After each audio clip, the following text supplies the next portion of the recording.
પંચમહાલ જિલ્લાના ગોધરા શહેર સહિત પંથકમાં સતત બીજા દિવસે અનેક વિસ્તારોમાં કમોસમી વરસાદ પડ્યો છે। 24 કલાકના વિરામ બાદ ફરી ગોધરામાં વરસાદી માહોલ સર્જાયો છે। ગોધરાના વાવડી, વેગનપુરા, પોપટપુરા સહિત ગ્રામ્ય વિસ્તારમાં વરસાદ ખાબક્યો છે।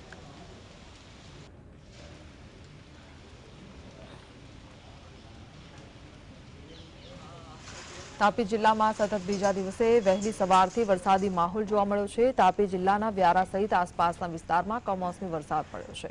વ્યારા, વાલોડ, ડોલવણ પંથકમાં છૂટોછવાયો વરસાદ ખાબક્યો છે।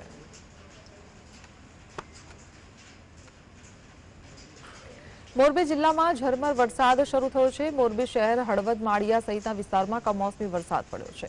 કમોસમી વરસાદથી ખેડૂતોના જીવ પડીકે બંધાયા છે। કપાસ, મગફળી પલળી જતા ક્વોલિટી ખરાબ થતા બજાર ભાવ પર અસર થશે।